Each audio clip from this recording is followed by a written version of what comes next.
Welcome to Evergreen Speedway's Home Track Heroes on Seattle 11. Well, good evening. Welcome into Home Track Heroes, our first episode of Driftcon here in 2024, the Big Bounty Tournament. My name is Caleb Hart. He is the lover of youth hockey, the hater of tires, the incomparable, our own John Cena, Ben White. Ben, welcome in. Nice to have you back, buddy. Big Bounty Tournament time. Absolutely. It was our Driftcon season opener. It was a hell of an event, and we had 64 of the best drivers in the Pacific Northwest competing for that top chip, that $3,000 chip at the Big Bounty Tournament. All right, we're going to see all of it here on Home Track Heroes. It's going to be a ton of fun. If you've never seen Drift before, we're going to explain it to you as we go along. I know it's a little bit different than some of the circle track stuff that we usually do, but that's what Ben's here, the voice of drifting in the Northwest, and we got a first pair coming up. Of course, Home Track Heroes brought to you by Gene Johnson, Plumbing, Heating, Cooling, and Electrical. First matchup, Sam Yeetman, the 15. He is in the black Corvette, and he's taking on Shawn Moore, the black BMW. All right, Ben, what are we watching here in our very first run, other than, a lot of smoke, a lot of spinning? All right, that was car contact, and so run was over before it begun. But basically in drifting, we're going to have two runs back-to-back. So on the first run, driver A is going to lead the way. His job is to navigate through the course in a predetermined route, as noted by the judges, and he wants to hit all the zones, right? There's outer zones, inner clips. You'll see them noted on the track by yellow boxes painted. We got big barrels there that we want them to get their cars close to, right? And as they're doing it, we want to see them sideways, because drifting is all a controlled oversteer. That's what we want to see these guys do. And then we want to see them add some style, some flair into it, right? So big angle. As they're transitioning around the turns, snappy transitions, huge rates of angle, stuff like that. So that's what we want to see the lead driver do. Do it as best as possible. I mean, these guys, it's 64 of the best drivers of the Pacific Northwest. They all know what they're doing, and they, put it on a pedestal here. All right, Sam, first interview of the day. Had a first run that was interesting. Kind of tell us about that, and then why do you think they picked you on this one? I think track conditions changed. I went to initiate and started sliding a little more, but before I could get on power and really start hooking, he smacked the rear of the car. I don't know if it was my fault or his fault. I guess they deemed it his fault. In the chase, I just had to lead the best that I could, and he's pretty consistent in the lead, so I was just able to get up on his door, give him a couple love taps of my own, and I guess they gave me the win. All right, who do you like to thank for getting you out here today? Jordan, my wife, she's out there spotting, and then Cameron Moore, Valino, for getting me tires and getting me hooked up. All right, good luck on the next round. All right, round number 2 on racetrack. Of course, round 1, that was Sam Yeetman in the Corvette who won, and he put out a pretty good example. This is Avery Thomas, the purple Nissan, and Nick Jardine, the black BMW. It's the 13 versus 29 matchup, and they're off and running. All right, so Avery Thomas is going to lead the way first. He's going to set the pace here, all right? He's got the clean air in front of him. Look at that. Big angle. And that's too much angle. So spinning ain't winning, son, especially at drifting. That's one of the ways that you can incomplete during a run.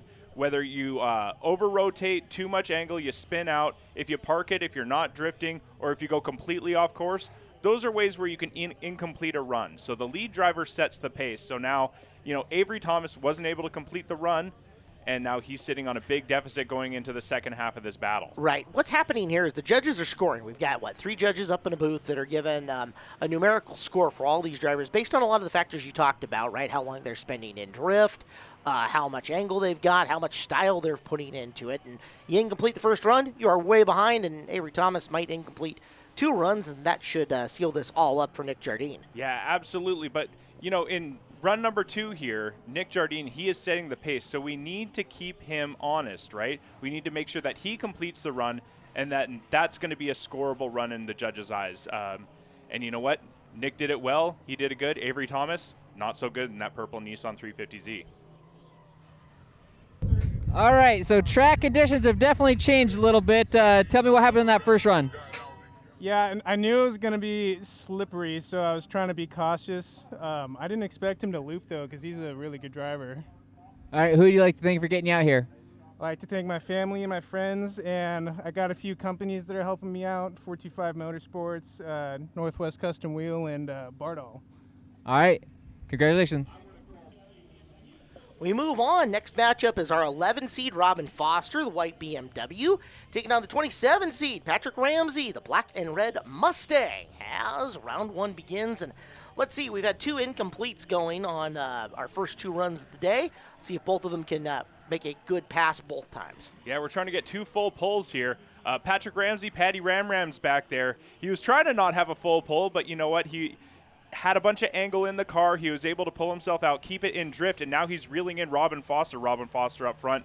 He's got turbo UZ power in the engine bay of that E30. I say in the engine bay, not under the hood, because, I mean, he left the hood at home. That's fine. Lightens the car up a little bit, right? It's a cheap way to save weight. Yeah, E30s are known for being extremely heavy, so it's good that he took the hood off and, shed some weight on that thing. But, a pretty good run out front. He's exciting to watch. Now we're going to reverse the order. Now Patrick Ramsey, he's going to lead the way. He's going to set the pace. So we see him put his car, that's the first outer zone. He's coming into the second one here between those 2 cones, doing a nice job getting the back end of his car there. This is the 3rd outer zone that he's passing through in this tractor tire, the first inner one. That's the first one we've seen of this run. 4th outer zone here. We're going to go through it all. This is the 2nd inner zone with those dash marks. We're going to have a 5th outer zone here, and then a 6th outer zone and the finish line. So Patty Rams, man, he was putting it down all day. This was the big, he was shaking off the rust here and looked pretty good. Well, judges couldn't decide. We'll get a second look at that run coming up a little bit later in the program. For now, we move on. The gray BMW is Jonas Sturdy. He's the 9 seed. The pink Nissan, 41 of Tyler Brown, as they're up and running. Yeah, Jonas Sturdy, earlier in the year, he blew the motor up in that E36, but he got it back running. He got it back out here for the Big Bounty tournament, and he was slinging that thing around the course, doing a great job. Now, I mean, no windows in the car, so he's extra weight reduction in that thing, but Jonas looking pretty good out there. He's putting his car near all the right places. Like I said, this is the first battle of the day for most of these guys. So they're kind of shaking off a little bit of the rust as they're going through. But look at that big angle as he's coming through the power alley and crossing the finish line. So nice job by Jonas Sturdy. And we'd like to see Tyler Brown a little bit closer in the chase position, right? So the chase driver's job is to mimic everything the lead driver is doing and try and stay as close to them as possible. We call that proximity. That's going to be the big buzzword of this broadcast here. You can tell, heck, look at Sturdy. He even took the rear bumper cover off that BMW. Yeah, he doesn't need bumpers where he's going. Oh, you sure? Tyler Brown shutting it down right there. And Jonas Sturdy going on the outside, going the long way around and getting that pass done. That's not necessarily what we want to see in drifting, but it's hella sick when it happens. That was kind of fun to watch in that one. So this one looks like it is Sturdy being stout all the way through, and he should be in line to take a victory here, you'd think. Let's check it out. Derek Hobbs doing our on-track interviewing today. Let's see what they say. All right, Jonah. So, all right, you've been sitting around. You practice in completely different conditions. How different is the track from when you went out this afternoon earlier? Thankfully, it's not too different. I was expecting way worse because I've never rain-driven this car since its second day. I've put 5 laps on it before today, so I was nervous, but thankfully so far it's still pretty good. All right, who would you like to thank for getting out here? I want to thank my buddy Chad, who's competing also. I want to thank Riker and Baker and Jake. This motor was not running or in this car 3 days ago. It always takes a team to get everybody to the track, right? Absolutely. All right, congratulations. Sturdy moves on. We move to the 7 versus 55 matchup in the round of 32. Jarrett Robertson, the purple Nissan. Zack Wingfield, the black and gold BMW. Yeah, Jarrett Robertson in the 425 Motorsports sponsored 350Z LS power under the hood of that thing. And, I mean, he's been killing it. He's been getting better and better every run, every event in this thing. And he is looking solid in this Z. Purple Z out front. Zack Wingfield having a little bit of trouble keeping it in drift there, but he's going to reel in his opponent and try and apply the pressure. Maybe force a mistake. And, he's forcing mistakes on his own end. He's too worried about his opponent versus himself. He's trying to keep that car in drift, buddy. But Jarrett Robertson, man, look how calm and collected he looks out front. Big angle as he crosses the power alley and crossing the finish line. That was some serious smoke show being put on there as he's munching tires. As we get ready for the inverse this time, it's going to be Robertson chasing Wingfield. Well, we're joking about Zack Wingfield here because he was killing it earlier in the day in the round of 64 as he was moving his way through the bracket, and then he decided to put the top on the car. It's a hard top Burt. He had it off earlier in the day. He put it back on here, and you know what? He just had a hard time. So swing, Zack Wingfield, leave the top at home, buddy. All right, Jarrett. So obviously there's a little precipitation, but you're still putting down a lot of smoke, especially in that first run. How different was it for you from earlier on the track, do you think? I honestly expected it to be way more wet, but when I came through that first outside zone and I came through the second outside zone, then I was like, wait, it's still kind of dry. So I just drove like I normally would, and I guess I couldn't see behind me. I guess there was a lot of smoke, so yeah, it worked out. All right, who would you like to thank for getting out here? Yep. What was that? Who would you like to thank for getting you out here? Oh man, I have a whole bunch of people here today, but my girlfriend, her whole family's here, my buddy Mike, just a bunch of people, my friend Ben, and yeah, just a bunch of people. So, all right, see you in the next round. Round 2 of Robin Foster versus Patrick Ramsey to move through the round of 32. Foster in the white Beamer and Ramsey in the black and red Mustang. Yeah, this is the one more time battle. So it was too close to call for the judges. They couldn't decide driver A or driver B, so decided to send them out again. I'm inclined to agree, and Robin Foster is now going to lead the way. Brand new battle here. So that E30, man, he's doing a good job putting that car in the right places in the outer zones here, swinging around. Patrick Ramsey, he's mimicking everything that Robin Foster's doing, a little bit far off that inner clip. But look at that, Patrick Ramsey in that Fox body Mustang applying the pressure to Robin Foster as he pushes him through the course. Big angle coming through the power alley here, swinging it for one more transition across the finish line. Both these guys doing a killer job on run number 1. That was like watching a run in ghost mode on Forza there for a couple of seconds. Well, one does, the other does. Now let's see if they can pull it off on the inverse. This time it is Ramsey, the lead car, Foster chasing into the first run. Man, and Robin Foster just chomping at the bit, getting real aggressive on initiation there. But Patrick Ramsey, he is minding his own business. He's worried about himself and navigating through the course like he's supposed to. Doing a good job in that Fox body, taking out a little bit of angle, but that's a very technical part of the course. Got to extend the drift. Doing a good job there is steering back in, and Robin Foster is doing his best to keep up with that Mustang. But we'll see what happens, because now it's in the judges' hand. They cross the finish line, and can they make a decision here between Patrick Ramsey and Robin Foster? No. Not quite. We'll see them again. Yeah, another one more time. That phrase be haunted me, man.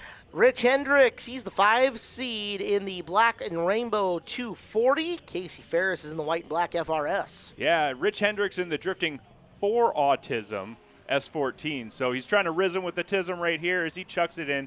He's leading the way right now and doing a good job. Like you said, he's got to put his car in all the right places as denoted by the judges in the driver's meeting. And he's doing exactly that. Look at him coming on the inside hash mark on the inner clip, doing a good job there. But look at Casey Ferris. Casey Ferris in the FRS here, it's actually got Honda K-Series power under the hood of it, Turbo K-Series, and he's sticking right there with the S14 of Rich Hendricks. Killer first run from both these guys. All right, round 2 coming up. That was fun. Let's see if things change when you flip the rolls around. Yeah, Casey Ferris there with the initiation. Good job there. Nice, smooth initiation, using momentum to get out to that first outer zone. Little e-brake pull, setting himself up for the second one there. Look at that. Rich Hendricks trying to be real aggressive. He's got a nice lead run to follow and a lot of opportunity to apply some pressure. But look at that. Casey Ferris running away, hitting VTEC and gapping them right now as they're coming through the power alley through outer zone 5 and 6 and crossing the finish line. There we go with Casey Ferris and Rich Hendricks. Man, good battle here, but Rich Hendricks, he's got to be a little bit closer. Casey Ferris did better on the chase run, and they both had great lead runs. Now it's in the judges' hands. All right, first run looked pretty close. That second run coming towards the grandstands, you just pulled away from him. Was that something you were thinking about, or do you think he just kind of couldn't stick with you? No, it must have just been grip levels. I tried to stay really smooth in that spot actually, and not just foot to the floor, but keep a really smooth line, because that is a place where a lot of people end up running away and surging and coming back and forth. So I just tried to keep it smooth and steady, and maybe I just had a bit more grip than him. All right, who would you like to thank for getting you out here today? Oh, my wife and my homie Sam, who flew up all the way from California to be my crew chief. They've been great. All right, we'll see you in the next round. Welcome back here to Home Track Heroes on Seattle 11. Caleb Hart, Ben White. We're in the round of 32 here in Driftcon, the big bounty tournament. And we got more lined up and ready to go. More cars out and for this round of 32. Absolutely. These guys are out here all day, all Saturday, just shredding tires, right to the cords, trying to keep them on the car. That means that they need to go to Tire Pros, the official tire dealer of Evergreen Speedway. Tire Pros, your one-stop tire retailer where honesty is the best policy, and they have a hassle-free guarantee. Tire Pros has all the national brands and offers a nationwide warranty on your tires. Go to TirePros.com. All right here we got a multi-generational BMW battle. Out front we got Frank Mirelly in his E92 BMW, and behind him we got Joseph Janick in his E36. That's V8 power under the hood of that thing. I mean, this is a killer battle. Both these guys are fantastic drivers. Frank, we know him. He, commonly drives the Jungle Gym, but now he has, changed into this chassis with body panels, and I mean, it's a killer-looking car, and he's, working out the quirks in it, but I mean, it's getting better and better every time. Look good out front. Now we're going to reverse order, and Joe Janick, on initiation, there's contact. So you saw Joe kind of exceed the track limits as he initiated there, but you know what? Frank Mirelly needs to give the lead driver an opportunity to, move his car where it's supposed to be, where he thinks it should be. And so I think that's going to count against Frank in this instance. So that's unfortunate. All right, we got our first out-of-car interview here. So kind of walk me through what happened there. It kind of looked like you got off track a little bit. Was that? And then I was just trying to set the right angle for the drive. It's definitely getting slippery coming off the bank now. So I rolled in instead of just driving in. So I started drifting before and then just grabbed handbrake to set my angle. And I guess because I was drifting early, he just dived in and grabbed hydro and just bumped me. I'm pretty sure he probably bumped me as I was sort of setting my car on the line, and that's why I got the win. So I'm really sad to see a broken HGK bumper though. That's I don't even know if that's worth the win for, to be honest. But well, here's $50, so that'll help. Who would you like to thank for getting you out here? Well, my wife and my son for sure, and my team. I've got a buddy named Jack who's helping me today. I've got Rods, Hot Rods, and Restos. They're the guys that are sort of building the cars and helping out. And yeah, just all my friends from Canada. We all get together and come down, have a good time, and yeah, I'm really excited to see the next battle. All right, we'll see you in the next round. Thanks, all right. Well, you can see Derek's got his cold weather gear on already, and that's a good reminder that Home Track Heroes all year long, brought to you by Gene Johnson Plumbing, Heating, Cooling, and Electrical. Next matchup on track, we are rolling into Robin Foster in the white BMW and Patrick Ramsey in the black-red Mustang. Deja vu all over again. Again. Yes. Again. It's the three more time battle between Robin Foster and Patty Ramrams, and you know what? These guys are so closely matched right here. It was a lot of fun to watch because they were just going back and forth, hit for hit, doing a fantastic job. And look at this, the drone footage, the third man in this tandem right now. And Robin Foster, little car contact there, never hurt nobody in drifting. Big angle from Robin Foster as he's crossing the finish line. And Patty Ramrams right there with him. Boy, evenly matched. I can't wait for our, sixth run of this, as they have gone back and forth twice already. Here we go. It's the rubber match, and they flip roles going into the first initiation. And it's tough, when you got cars like these, you're trying to get the win, and so you're like, do I have to do more? And a lot of times it's just you have to keep being consistent. Patty Rams is doing a fantastic job in the Mustang, and, you're kind of just waiting for your opponent to try and do too much. And I feel like that's about what happened here in this battle with Robin Foster. He's trying to apply too much pressure, and I think the judges have finally made a decision in this saga. All right, so the trilogy. It took three. You finally pulled it off. What do you think? What do you He's a really good driver, so it's been really fun to go against him, being consistent and just trying to push myself.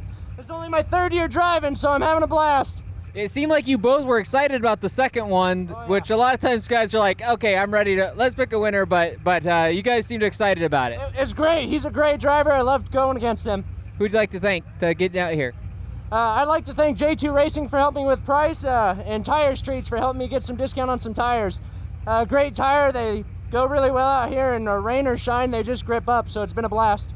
All right, congrats. All right, it's your one seed, Matt Rzeki, the blue Nissan, and he's taking on Dario Redic in the purple something or other. So this is the one seed. This is your tribal chief. Here we go. Yeah, it's a purple S14 Nissan 240 okay. SX. All right.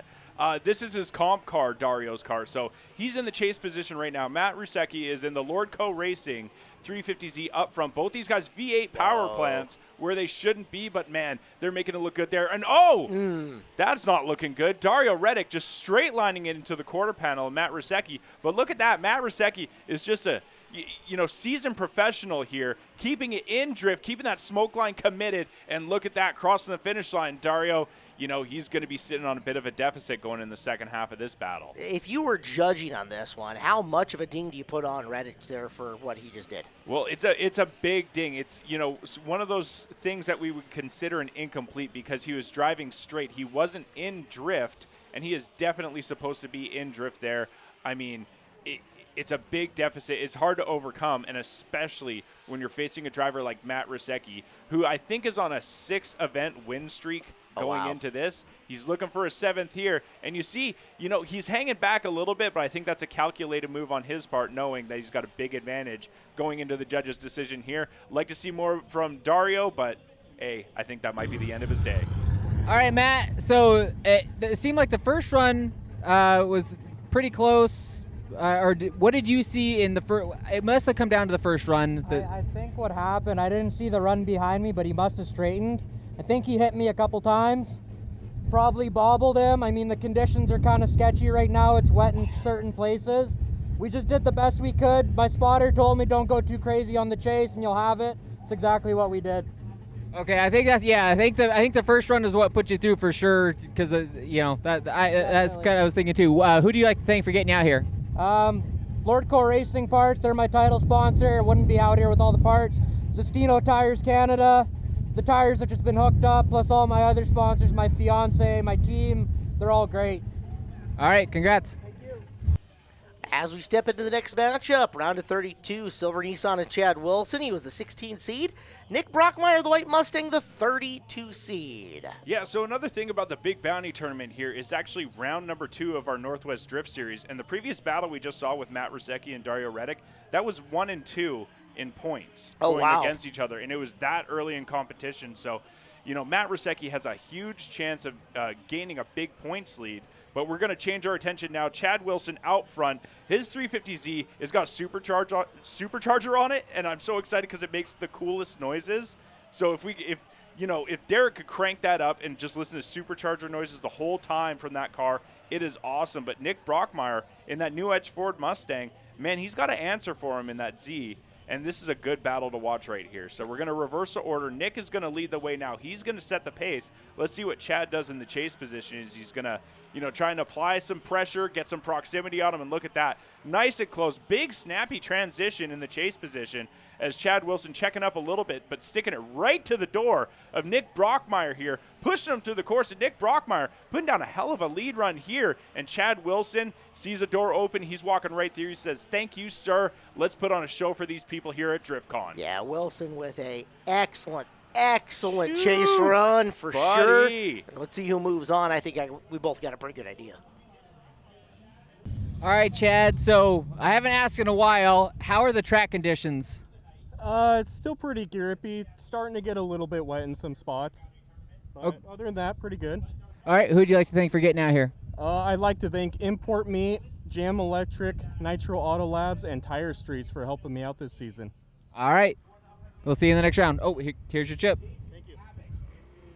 Forward we move. The 14 seed Alex Lindsay in the purple Nissan against Jace Havoc, the 62 seed in the black Nissan. That's criminally low for Jace, but we'll find out what's about to happen. It is. So the judges had some criteria that these guys needed to fill during practice, and that was our qualifying was practice, and Jace wasn't able to fill that criteria, so they put him at the back of the pack. Now, this is Jace's competition car. He's in the chase position right now.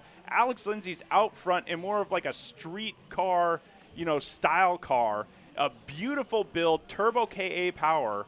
And you know what? He's a fantastic driver. Look at him putting his car in all the right places. But look at Jace. I mean, he basically looks like a shadow. The only way that you'd be able to differentiate that is it's 2 different generations of 240SX going against each other right here. Impressive run there. Nothing going wrong there. Just a good driver out front, a good chase run. Now let's see what happens when Havoc leads through.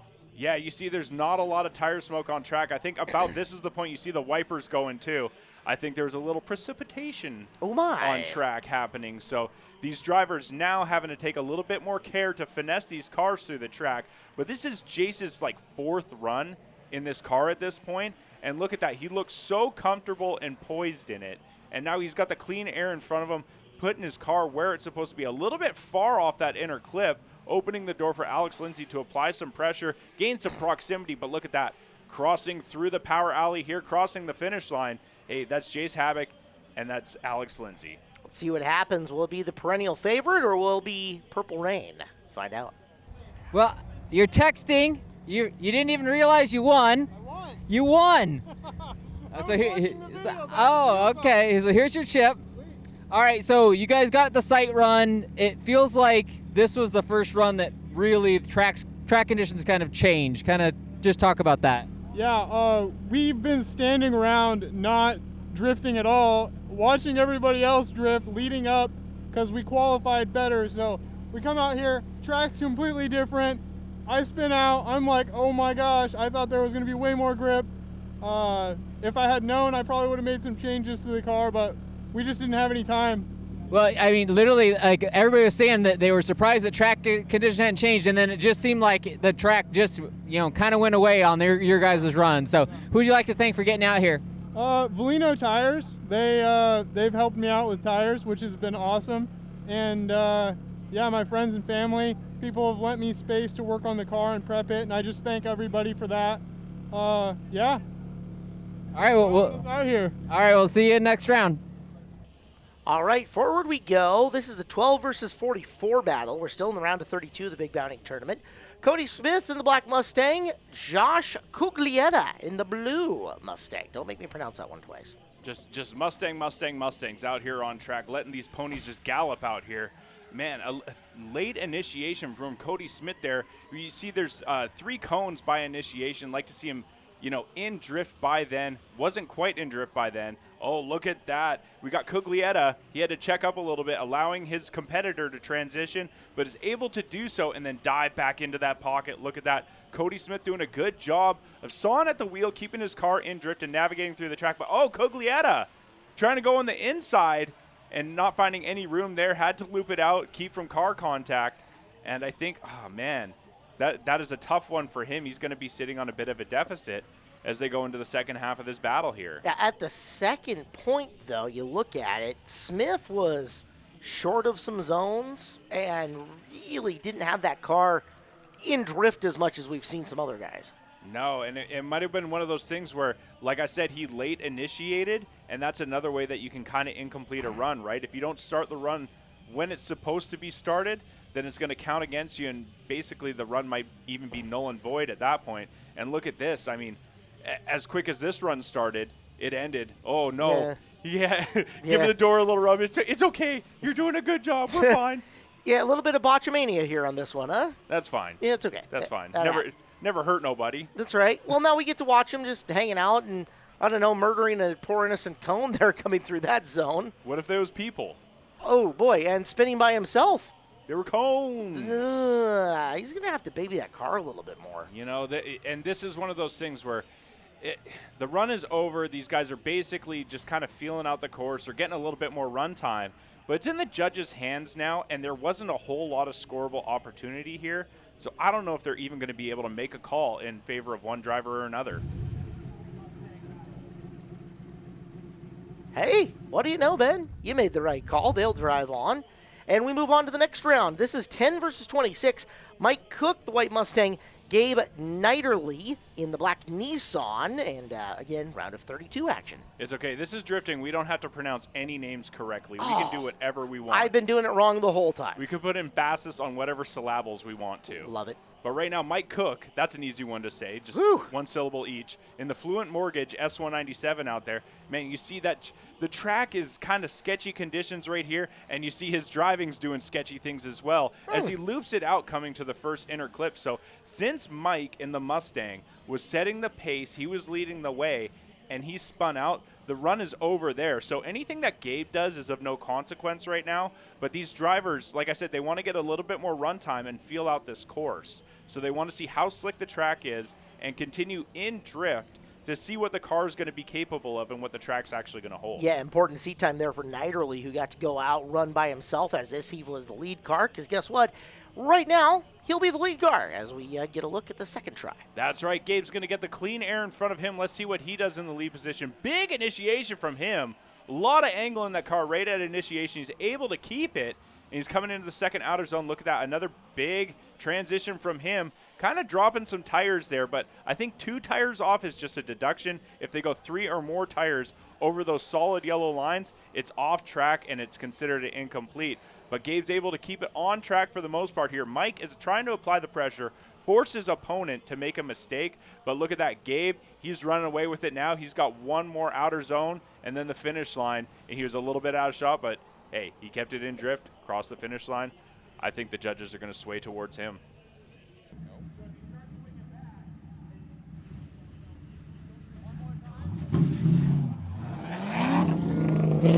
It's Driftcon, and the big bounty tournament continues on here on Seattle 11. Ben White, Caleb Hart. We're still in the round of 32, although not for much longer. And, of course, our program brought to you by Gene Johnson, plumbing, heating, cooling, and electrical. Ben, it is time. More cars, more 32 round. Hey, look, man, we got another one more time battle here between Cody Smith and Josh Cuglietta. I mean, it was too close to call right out the gate, and these guys got to go at it again, man.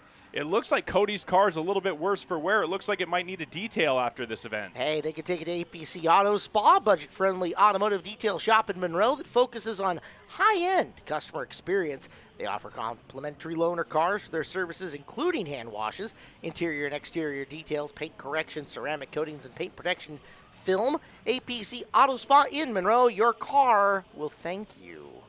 All right, so Cody Smith out front, taking some cones with him, trying to navigate through this course and finesse it through. Like I said, I mean, the track gets wet out there, and these cars, they slow down, and the driver's inputs have to slow down as well.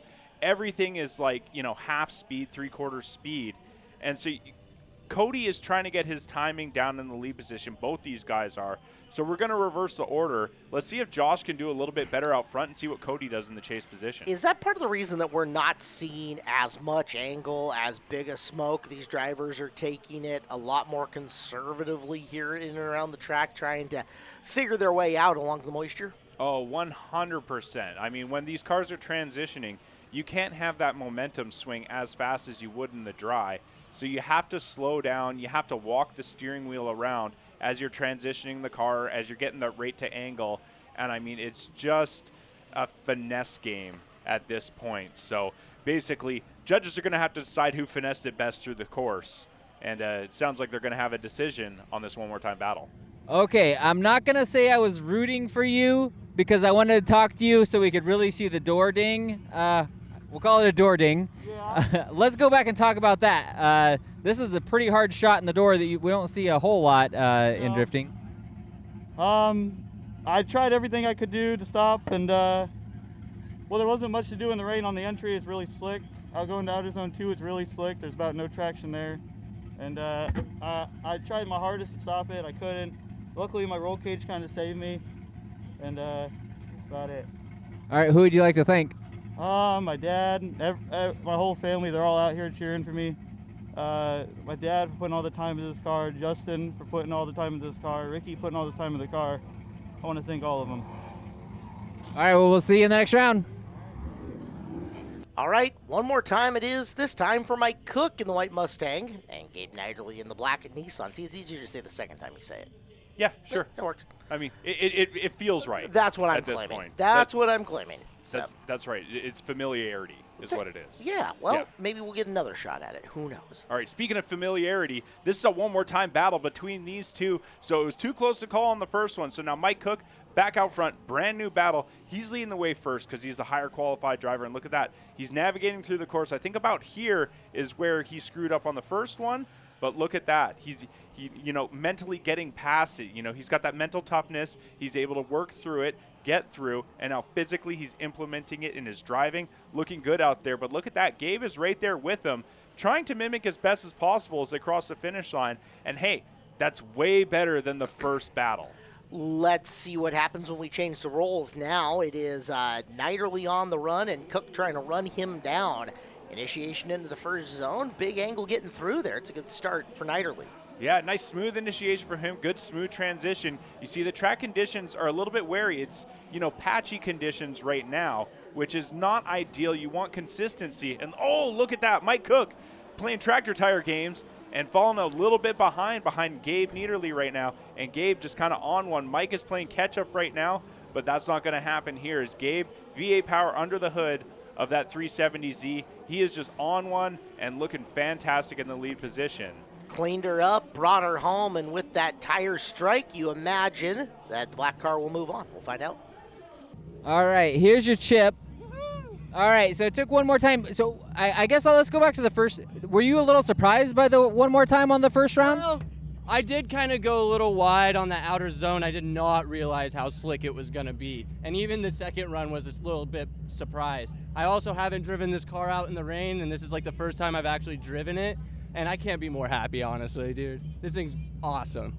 All right, who would you like to thank for getting you to the track today? So first we'll start with my girlfriend. She's been helping me out a lot. Konzai Wheels, providing me with all the wheels. Bolinos for keeping the grip on the ground. And Wise Fab for controlling all that angle. All right, we'll see you in the next round. Congrats. Round of 32 continues now. Alex Stein's the blue BMW, the red Nissan Shane Cannon. European elegance versus Japanese innovation. Absolutely. The driving machine. Alex Stein's behind the wheel of that. Stuntman by day, drifter by night, coming down here from the Great White North and, finds himself in the lead position. Higher qualified driver doing a good job getting out to that first outer zone, finessing it out to that second one. Shane Cannon, known to be a very aggressive driver, and in the chase position, he's going to try and push his opponent through the course. He might have a little bit of a horsepower advantage, Shane does, but in the rain, it really doesn't matter. The rain is a great equalizer. And, oh, both these guys spinning out right here. So this is a tough one for the judges to assign fault to. So was there car contact here? Was it two independent spins? I mean, I'm not sure. I'm just an idiot with a microphone. There's three judges who are absolute professionals, scholars, gentlemen, and they get to make the decision on that. They're probably Vancouver Canucks fans, though. I don't know if they can be trusted. We want you, Demko. We need you back, Demko. Please. Get healthy, my guy. Please. All right, well, let's change the roles and try it that time. The way that spin happened and as close as they were, considering the synchronicity of it, I'd be surprised if there wasn't contact, and now this one just got really obvious. Man, Shane Cannon shutting it down right out the gate. So it did not look like there was any chance of contact there. Shane Cannon just shutting it down. I'm not sure if he got a little bit too close to the tractor tires on initiation and had a little pucker moment and just had to get out of it. But, that's unfortunate for Shane. He is a lot of fun to watch drive. I compare him to like a Chelsea Denofa in his driving style where he's too aggressive sometimes, and that might have bit him in the butt now. Well, that might set a record for the shortest amount of drifting for a win, I think. But kind of just talk me through, obviously, the track's, the track's a mess right now. It's hard out there, so, I'll take it. He's a pretty good driver. It's the first time I see him. He was running my door in practice yesterday, so I knew he was going to be good. And then in my lead run, he kind of just hit me came in a little too aggressive. He hit me and spun me out. And then he spun on his lead. But yeah, hopefully we get to drive together again. All right, who would you like to thank for getting you out here today? I want to thank my wife, Orfe, and my daughter, Kalea, my mentor, Gaston, my sponsor, Rain City Motorsports, and Zestino Tires for keeping me gripped up. All right, here's your chip, and we'll see you in the next round. Thank you, sir. Yep. It is time for sixth in qualifying, and John Daniel is in the black Nissan versus 22nd in qualifying Brandon Terio in the blue-black Mustang. Yeah, John Daniel in the JZ-powered S13, a two-time grassroots champion and loves to muck it up with all these guys in the Northwest Drift Series. Going up against a formidable opponent here in Brendan Terio in the Ride the Wall Ford Mustang. Looking good out front is John Daniel, as we know he should be, because, part of the Goon Squad, part of one of the best drift teams in North America. And look at that, just putting his car in all the right places. It's hard not to be in awe of what he does. Brendan Terio putting big angle in the car, trying to be aggressive, saving it there, but look at that. There's going to be a bit of a gap created between himself and John Daniel as John is smooth, calm, and collected as he crosses the finish line. All right, good opening run for Daniel. Terio trying to show something to knock John off his game. Let's see what happens when roles are reversed. Terio will lead, and Daniel will chase here on the second part of their run. Yeah, let's check it out. Man, Brendan Therio's just tiptoeing into initiation there, but steps the car out nice. Big angle on initiation, getting to that first outer zone very well. And John Daniel mimicking what his opponent is doing. A couple tires off for Brendan as he blows through outer 2. That's going to be a common theme through the night that we're going to have to keep our eye on. But Brendan Terio, look at that, navigating through the course, doing a good job. John Daniel, he can hold on a little bit back. He knows his opponent's in on a bit of a deficit. And look at that same spot.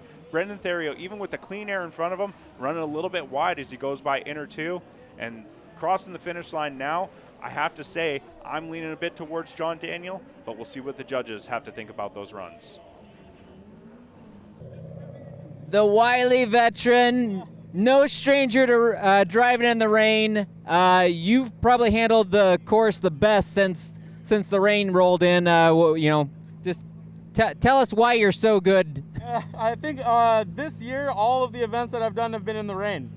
So I haven't really, earlier today was the last time I drove in the rain since or in the dry since early November. So I guess just a lot of seat time in the rain. Hey, sometimes it works out, right? Who'd you like to thank for getting you out here? I want to thank my fiance, all of Goon Squad, Tire Streets, GK Tech, and obviously Driftcon for having this happen. All right, we'll see you in the next round. Moving on, this is your 4-seed Spencer Bolt and the 20-seed Cameron Moore. A black Corvette versus an orange and black Corvette. Little American muscle here in this round. That's right. Best drift chassis of all time. The whole crowd at Driftcon was very upset when I said it, but just facts. Just pure facts. Right. Science. You can't argue with the science here, people. Okay? But a little bit different approaches here as you see Spencer Bolt. Very good-looking car. Black on pink. Looking good out front. Cameron Moore's, it looks a little bit more battle-hardened, but hey, they're both C6 Corvettes, throwing it down on track. And look at this. We got the best view in the house with our drone footage as Spencer Bolt runs a little bit wide going into outer 2, and that should open the door for Cameron Moore to be able to gain some proximity. But he's still back there, so a big gap between Spencer Bolt and Cameron Moore. And Cameron Moore, he is a Formula Drift licensed driver. He has competed up there, and you would like to hope that he'd be able to be a little bit closer in the chase position, but now he's in the lead position. Let's see what he does out front. A lot of speed getting into the first initiation. As they come back at you, Moore in the orange machine, Bolt in the all-black car as they work through zone 2.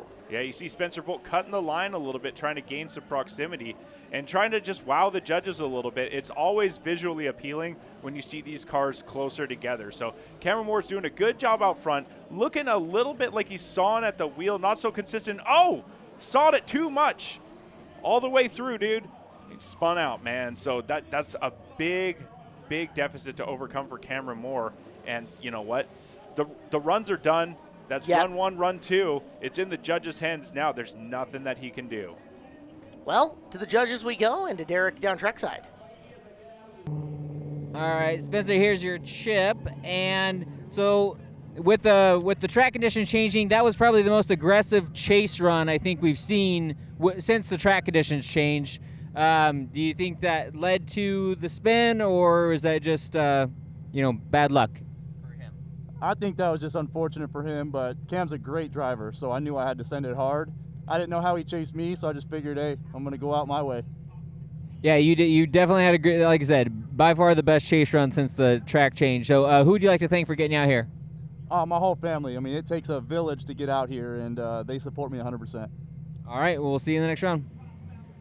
More round of 32 action continues with Tyler Mayer, easy for me to say, the red, blue, and white Nissan, versus Eddie Hughes in the red Nissan. Mayer, your 2-seed coming in, and Hughes, the 18. All right, this is our last pair of the top 32 here. Tyler Mayer in the TMR Racing S13, JZ Power under the hood of that. Eddie Hughes, he's got turbo 4-cylinder power under the hood of his car, and he's trying to keep up. Tyler Mayer is a staple here. He is one of the yardsticks at Evergreen Drift, something that everyone wants to measure up to, and Eddie has a chance to put on a show here. And look at that. Tyler Mayer doing what he always does, putting his car in all the right places, giving ample opportunity for Eddie Hughes to put down a great chase run. And look at that. Side by side, spitting some flames as he's bouncing that thing off a limiter. And look at that, costing the the last clipping zones, the finish line.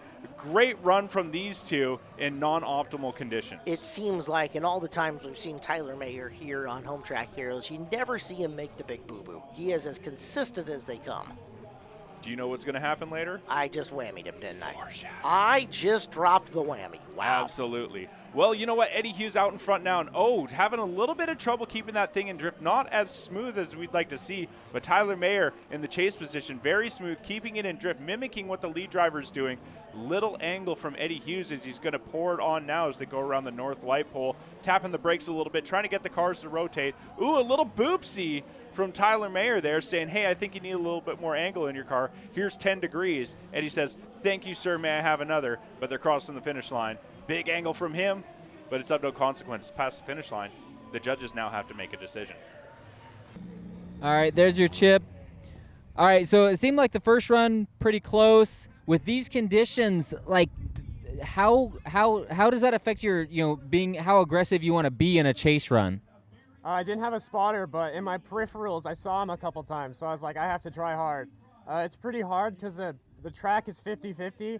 Half of it is a little dry, and then the other half is super wet. So you go into a corner with grip, and then it just disappears. And I tapped him because of that. And I got to check over my car, make sure it's all right. All right, who do you like to thank for getting you to the track today? Pulse for Health, 425 Motorsports, TMR Racing, Tire Streets, Fuel Suspension, and all my friends and family that help me out. All right, we'll see you in the next round. Big bounty tournament rolls on here on Seattle 11. Thank you guys for tuning in, letting us entertain you here on a Sunday night. Ben White and Caleb Hart in with you, and excited as we continue to move on. Of course, Home Track Heroes brought to you by Gene Johnson, Plumbing, Heating, Cooling, and Electrical. I think we're finally done with round of 32, Ben. That means 16 time? Absolutely. So this is Matt Ruchetsky, which I got corrected on how to say his name, so I'm trying to be good about it because got to put some respect on that name. Respect. Going up against Chad Wilson. So a couple of Z's out here, a couple of different, thoughts on drivetrain, but they both make it look good out there. What's not looking good is track conditions. Yeah, over the commercial break, things got soggy at Evergreen Speedway here on our Driftcon course. Indeed. Yeah, like my socks and my Crocs when I walked through this later in the night. Ooh. Got real soggy like. You wear Crocs to the racetrack? Who doesn't wear You're Crocs not to the only racetrack? You're not only bold, but you are daring. As first run done incident-free. Ruchetsky. All right. Ruchet and then Gretzky. Ruchetsky. Yeah. All right. Does that make him the great one? Absolutely not. No one can be him. Wow. He is not him, but he is Matt Ruchetsky out here throwing it down. So they're reversing the order now. Chad Wilson is going to lead the way, set the pace. You see him taking out some cones with the back end of his car. Like to see him aggressive like that. I'd rather see that than him be passive. It shows that he's committed, shows that he's trying to do something out there, but it's still going to get weighed against him with the judges. We'll see what happens throughout the rest of this run. You see him tapping on the brakes, trying to get the car to rotate around that north light pole a little bit, and look at left foot brake applied by Matt in the chase position, trying to take some vehicle speed out of that car, but stick with his opponent. Holy cow, words are hard. Let's see if this decision is going to be hard for the judges. All right, it's just wet now, so it's a whole new ball game. You guys got your sight laps. Everybody got your sight laps. What are you kind of seeing? I've heard some of the track is super wet and super slick, and other parts are staying at least a little dry. Yeah, so the whole track is slicked over right now. The second inner clip, you got to really pedal the throttle or you'll wash wide. And then coming out of the, I think it's the fifth outer into the last outer, it hooks right up, so you got to commit to throttle so you don't straighten. Hey, well that's what makes it fun, right? 100%. All right, we'll see you next round. Forward we move. The 8-9 matchup here in the round of 16 is Alex Stein's in the blue Beamer and Jonas Sturdy in the gray Beamer.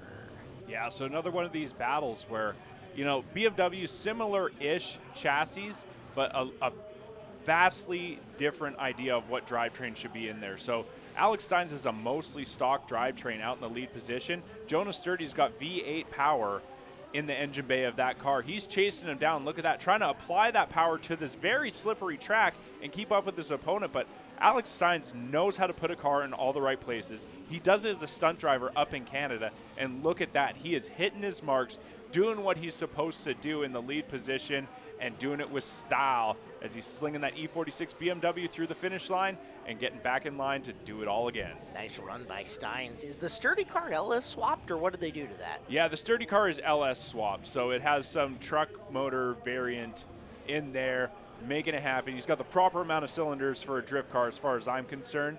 And let's see how he does in the lead position with that clean air in front of him. Oh, kicking up some spray, making it look hard there. Oh, big angle. Oh, too much angle to boopsies. Oh, no. So that was just unavoidable contact there. Alex Steins, you know, he has to be aggressive. He knows he has to keep speed in that car.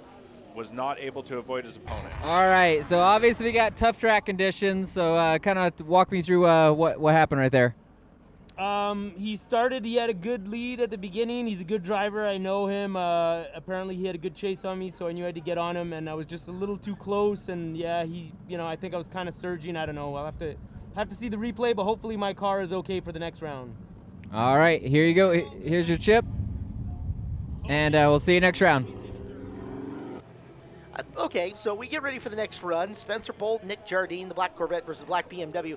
What do you think that Steins and Sturdy were saying to each other back there? I think Sturdy was giving him the little like prayer hands, like I'm so sorry, my bad. And Alex Steins, he can't be bothered. He's moving in to the grade 8. He's moving across. So you know what? He gets the win there, well deserved. But now in front of us, we got Spencer Bolt and Nick Jardine. So Spencer Bolt in that C6 Corvette. We saw him take out another Corvette, trying to establish Corvette dominance out here at Evergreen Drift during our big bounty tournament.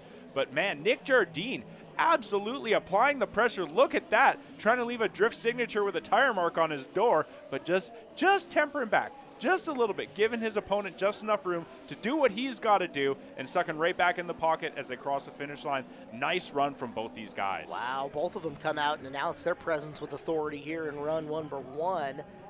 Roles change, and this time it's Jardine leading Bolt as they go into the first initiation. Yeah, if Spencer Bolt, hopefully he's got a spotter, someone in his ear to tell him what he needs to do now in the chase position in the second half of this battle. Hopefully they told him to apply the pressure. You saw him cut the line here so he can, gain a little bit better proximity. He's going to graze the tractor tire there with his front bumper and try and stay in it as Nick Jardine looking very smooth, calm, and collected out front in that E36 sedan. And look at that, Spencer Bolt, he's kind of far back. I'm not sure how the judges are going to call this. It is a very close battle here between Nick Jardine and Spencer Bolt. Tight race between the two. Let's see how the judges score it. We go trackside to Derek. We're going to play that one all over again, it looks like, as let's move forward. Casey Ferris versus Cody Smith. Ferris in the white and black car, and Smith the black Mustang on the bottom. That's right, Casey Ferris, he's got the turbo Honda power under the hood of that Scion FRS. So a great looking car, a proper power plant in that thing. Let's see if he can hit VTEC in these wet conditions and establish a bit of a gap between a battered and bruised Cody Smith. That's right. If you are battered and bruised, well, what you need is Evergreen Health of Monroe. Your need for speed gets the best of you, and you end up needing stitches or having bones set. Evergreen Health Monroe, your full-service community hospital, ready to take care of you when you need them the most. Man, you see a lot of left foot brake being applied by Casey Ferris in the lead position, trying to get that car to rotate, maybe slow down the vehicle speed while keeping his rear tire speed wicked up. So keeping that thing in drift, doing what it's supposed to do in that controlled oversteer. So he did a good job navigating the course and giving ample opportunity for Cody Smith to chase him down. So Ferris, would you say, has a little advantage coming in here to this run, or? I believe so, because it looked like in the chase position that Cody was not as, fluent as he should have been. Like to see him a little bit cleaner in the chase position. But you know what? Now we reverse the roles. Cody's going to lead the way. He's going to set the pace, and Casey's going to chase him down. Cody looking pretty smooth out front thus far as we got this front row seat to watch them tap on their taillights as they cross, coming around the north light pole, nosing in on inner 2 right there. And look at that, side by side, both of them in frame. We got Cody Smith and Casey Ferris putting on a show for Driftcon out here and crossing the finish line. What a battle here from these two. This is going to get tight. Good run for both of them on the second try. How did the judges see it? Well, that was a heck of a chase run there. It seemed like he might have straightened out in the first run, but do you have a spotter telling you that to play it safe at the second run, or you're like, no, we're going? No, actually, we have no radios today, so we're doing it raw, no spotter. I did see him in my, peripheral kind of way offline, so I figured I might have a little bit of an advantage. But the car just felt so dialed behind him, and honestly, he was running a really smooth, really good line. So props to him for that lead, because you can't have a good chase without that lead. So that was sick. I'd love to do it again. All right, here's your chip, and we'll see you in the next round. Well, we enjoyed Spencer Bolt versus Nick Jardine so much the first time that we decided they'll get a second try to help us decide. Hey, you know what? These guys are so closely matched that it was too close to call for these judges. They're going to send them out again. It's another one of those situations where both these guys, they did what they were supposed to do. So basically, just go out there, do that again, hit all your marks like you're supposed to, and really just hope that your opponent has some sort of mistake. Because, these guys, they did what they're supposed to do. You see Spencer Bolt in the lead position, putting his car in all the right places. And look at that. Nick Jardine, again, trying to push that Corvette through the course. You got a sedan against a sports car, and the sedan looks like it's pushing it through the track. Unbelievable job by Nick Jardine here, but you can't have a good chase unless you have a good lead run. And Spencer Bolt, his car is hitting all the zones at angle, in drift, and very consistent out there. Nice job from both these drivers on run number 1. Also with his windows half down. I don't know if you noticed that. Well, it's one of those Pacific Northwest things, and as drifters, he probably deleted his heater core, did one of those cool mods. Okay. And so when it gets to these conditions, if you don't have a heater core or a blower motor blowing on that windshield, you need to have your windows down, and you need to equalize the temperature, pressure, whatever, to make sure that your windows don't fog up. So I'm willing to bet that's probably what happened here. Although if you have a Corvette which has God's drivetrain already in it, you shouldn't really need to modify it. Should be able to keep it as is. But man, both these guys doing it as is, doing the same runs over and over, looking great out there. It's in the judges' hands now. Those were probably the 4 best runs we've seen since the weather, messed with the track. You guys, I don't know how. I thought you guys might have been going one more time again. What about you? Yeah, that was my first time ever battling with him, and yeah, he's a great driver, and I thought for sure one more time again.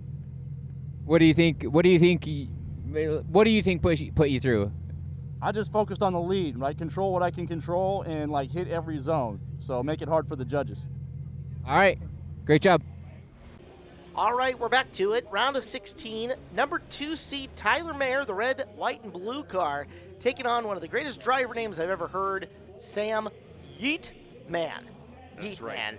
Just yeeting men, just chucking dudes everywhere. Yeah, Yeetman. Absolutely. Let's see if he could chuck his C5 Corvette to the door of that S13 of Tyler Mayer out there. Tyler Mayer out front, splashing some water around, making it happen out there. Like to see him a little bit closer to that outer zone, that outer 2, filling that whole yellow box with the back of his car. But you know what? He's navigating through the course. He's got a pretty consistent line going on. And you know what, giving ample opportunity for Sam Yeetman to put down a good chase run. But look at that, Tyler Mayer's running away with it a little bit, trying to establish a bit of a gap. You see Sam Yeetman is not quite matching the angle as they're going around the light pole, trying to have a little bit more vehicle speed in there, but unable to catch up with Tyler Mayer. The glare on this racetrack has got to be a bit nasty, especially coming into this first transition with the sunshine finally coming back out. It is Yeetman taking on Mayer. That's right. The sun coming out, just giving a little glimpse of hope. Just enough to make our hearts skip a beat right here.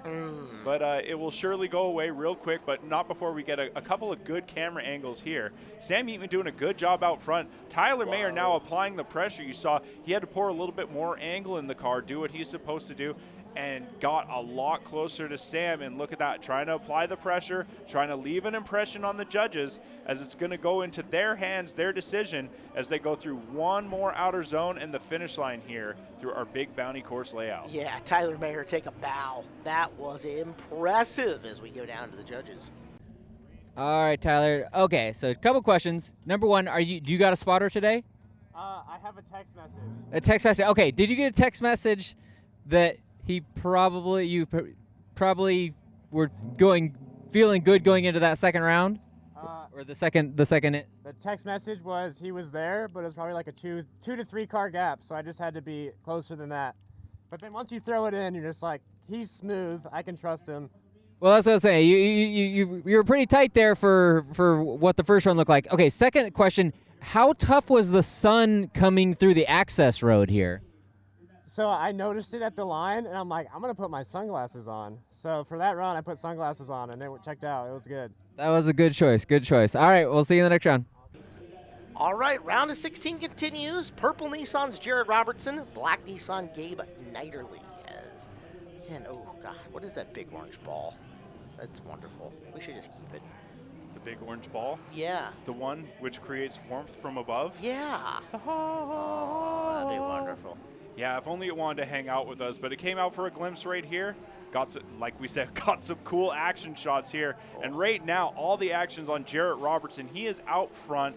He is leading the way, setting the pace, and doing a fantastic job. Now both these drivers are framed up. You see Gabe taking a little bit of angle out of the car, trying to gain some proximity. Now that he's got it, look at that. Matching angle, mimicking side by side, applying the pressure. Jarrett Robertson, though, he's becoming more and more of a veteran out here. He knows what he has to do. He's paying attention to what his job is, and that's putting down a perfect lead run, and Gabe is chasing him down and unable to shake him. Man, you know, in lieu of big smoke with the wet on the track, can we get big spray? Big spray. Yeah, I like it. Just a little mist? Sure. Just a light mist? Misty. All right, reversing the order now. We got Gabe out front. Oh, Jarrett Robertson cutting the line big time on initiation. That's uncharacteristic of him. And now he's going to try and make up for it through the latter parts of this course. As Gabe is now in front, I feel like there's a bit of an advantage for him, but Gabe needs to complete the course 100% here. But look at that. Jarrett applying the pressure, making up for past transgressions earlier in this run, trying to leave his mark here, making it hard for the judges right now as both these drivers going side by side through outer 5 and 6 and crossing the finish line. Can they justify a winner here between Jarrett Robertson and Gabe Nerly? About to find out. Let's check.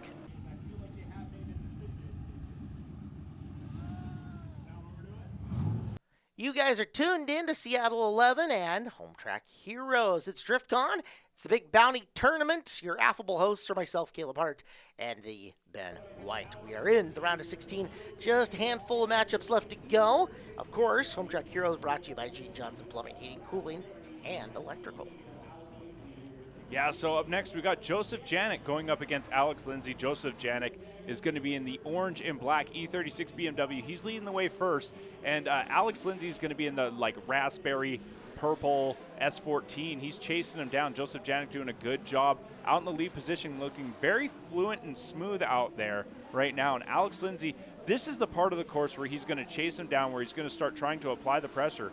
But Joseph Janik, I mean, that is a big V8 under the hood of that E36 BMW, and you can see he's using every bit of that horsepower to try and establish dominance, create a gap, handing out Gapperoni pizzas out here on track, and Alex Lindsay is the first customer in line. All right, so a really dominant round number one for Janik, putting Lindsay in the hole.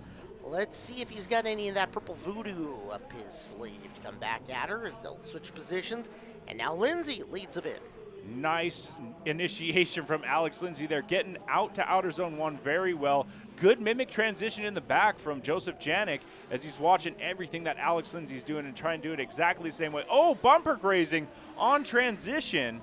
And I'm not sure if it affected the actual, behavior of the cars. It was hard to see from that vantage point, but right now Alex Lindsay stays in it and is going to complete the course right now, doing a great job right there with the drone, that fantastic view, and Joseph Janik finishing right behind him. Man, I don't know. This is a tough one for me to call. Find out. Lindsay versus Janik. All right, one more time the signal given, so chase runs left a little bit to be desired from both of those drivers. As we move on, this is Jarrett Robertson and Gabe Nerly again. Robertson, the purple car, the Nissan, Nerly, the black Nissan, and we liked it so much the first time we're getting a second look. Yeah, it was too close to call. Once again, that one more time. I mean, a phrase that we have come to know and love here at the Big Bounty Tournament. So, you know, I think Derek about wagged his finger right off his hand by the end of the night. But right now we got Jarrett Robertson who's wagging his car around the Big Bounty Tournament course, putting it in all the right places, getting into those outer zones, coming around the north light pole as he's going to try and dial it in on inner number 2. And look at who's dialing it in right now is Gabe Nerly, applying the pressure, gaining that proximity. Big angle from Jarrett Robertson. Gabe just barely able to match it as they cross the finish line. Look at that fist pumping out the window. These guys are boys, and they're just having a blast out here. That one was tight. It was tight. Tight as a tiger. We go into the next phase. It is going to be Gabe leading, Jarrett following. Big initiation, getting into that first zone, kicking up some spray, and Robertson now got to make up for it. Yeah, absolutely. Gabe doing a good job of getting to outer 1. And Jarrett kind of foregone the outer zone 1 again in the chase position, but he did it in the name of gaining proximity. And look at that. Jarrett Robertson absolutely has all the proximity, or none of the proximity, however you want to look at it. I don't think you can fit a sheet of paper between these two drivers as they're pushing each other through the course, coming through the power alley, and Gabe Nerly, a little bit straight, and he doesn't get it to outer 6. Could that be it for Gabe Nerly? Did Jarrett Robertson put him in a full Nelson in that run? All right, so in your chase run, it seemed like he got a little ahead of you, and then you're like, you know what? The second half of this run, I'm going to make it real uncomfortable. That's exactly what I did. I knew I kind of messed up on the initiation a little bit, and I was like, well, I guess all I could do is just run that door as good as I can without messing this car up. So, yeah, that's exactly what I did. No, I think that was one of the best chase runs we've had since, in the top 16. Yeah, so it was fun. It was definitely fun. All right, here's your chip. All right. Nerly couldn't escape the Robertson full Nelson. If you need to escape your own, Nelson Motorsports in Snohomish offers a full-service sales and repair shop. Great prices on ATVs, quads, carts, and bikes. Make Nelson Motorsports your one-stop center for motorized vehicles for fun. All right, now we got the one more time battle between Joseph Janik and Alex Lindsay. Again, another one of these battles. It's too close to call. We're sending him again. Joseph Janik exceeding track limits a little bit as he's trying to get into outer 2.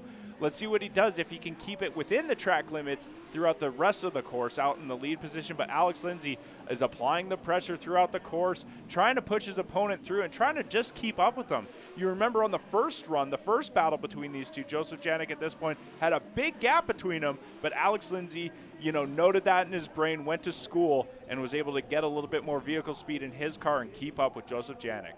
A much better trail run for Lindsay. Now let's see what he does when he's in charge of leading the 2 in and through the big right-hand sweeper into the first run through. Wow, big angle from Alex Lindsay on initiation, doing a good job there. Keeping it within track limits, getting into outer 2, dropping 1 tire, but like I said, we'd like to see him a little bit of aggressive versus way passive. Gives a lot of ample opportunity for Joseph Janik to apply the pressure, and look at that. Within frame in the drone shot, they're close then as Alex Lindsay's applying the brakes, trying to get the car rotated around the light pole and keep that rear wheel speed up while keeping the vehicle speed down. Doing a fantastic job. A lot of good driver technique on display out here at the Big Bounty Tournament. Wow, that one a good one. Moving forward from this battle will be...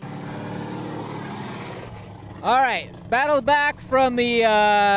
Would you have an exhaust when he took out the bottom? Yeah, so I had a bit of a problem there getting to that outer zone, and it looked like he just was too close and just clipped the exhaust off, and kind of like sent me shaking for the rest of the run because I didn't know what was going on, if I DB'd it or what. But we just stayed in it, got the run done, and then, fortunately enough, we had it one more time. And I knew I just had to put it on his door. I did just that, and we took the win. So you are actually, the name of the tournament is the Big Bounty Tournament. This is you're the first person to knock off a higher seed to get the $100 bonus in the top 16. So you'll get that from Kevin, but I'll give this to you for just winning. So you get another $100. Derek points him off into the distance. It's the final battle of the 2 Sweet 16 coming up here. John Daniel versus Patrick Ramsey. All right, John Daniel, the higher-seated driver in the JZ-powered S13 hatch. He's going to lead the way first, and Patty Rams in the Fox Body Ford Mustang is going to chase him down. Ooh, we got the split screen action going on right here. We got the crowd view and then the drone view as John Daniel navigates through the course. He's setting the pace, and Patty Rams is applying the pressure right out the gate very early in this run. Oh, Patty Rams applying too much pressure to himself as John Daniel is now allowed to just escape. He is on a solo run, but we got to keep him honest. He is the lead driver. He is setting the pace of the run, so he needs to finish it to make sure that it is a scoreable run. And John Daniel, man, like you had any doubts. The guy's swinging it through, coming across the finish line, and is going to have a big advantage going in the second half of this battle. Yeah, Ramsey's going to have to do something epic, or Daniel's going to have to fail utterly here. Let's find out what goes down. All right, let's check it out. Patty Rams, is he going to be able to overcome that big deficit? Initiation, I can't say if it's good or otherwise from Patty Rams, but doing a good job. He's trying to get out into those outer zones, trying to fill those zones, do something impressive for these judges. But, man, coming up a little bit short. I don't know if there's a little bit pressure mounted on his shoulders or if you can just hear the blow-off valve from the JZ under the hood of John Daniel's car going through his passenger window of that Fox Body Mustang. Look at that. These guys side by side, well in frame in the drone footage as they got big angle coming through 5, outer 6, and crossing the finish line. I think that, mistake is a little bit too much to overcome for Patty Rams in John Daniel's favor. Well. Surprise, surprise, surprise. Yeah. No, so I was actually still doing the last interview, so what happened on the first run? I didn't see it at all. I'm not entirely sure. I feel like I hit a really solid line. I think he just spun out right here right after this second outside zone. Okay. All right, so how is the track? Is the track changing back at all? It seems like. No, it's not. It's still really slick. It's just as slick as the last time, so I'm hoping it either stays or it starts raining a little bit more. All right. Well, we'll see you in the next round.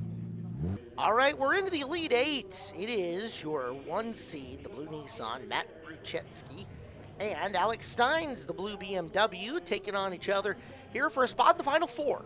Typically we call it the Grade 8, and we go with a rhyming scheme. Okay. But I like the alliteration of Elite 8. Thank you. It's kind of a nice little change of pace there. I might call it both over the course of this. That way we get the alliteration fans and the rhyming fans. Ooh, look at that variety. The spice of life, Caleb. Thank you. Absolutely. Who's spicing it up right now is Matt Rzeki out in the lead position in that 350Z, the Lord Co-Racing Z. Ooh, he's not got as much angle as we're used to seeing from him in this part of the course. And Alex Steins, look at that. He's right there with him in that BMW, pushing his fellow countrymen through our Big Bounty Tournament track. Man, fantastic job from both these drivers. But Matt Rzeki making an uncharacteristic mistake, it looked like, in the lead position.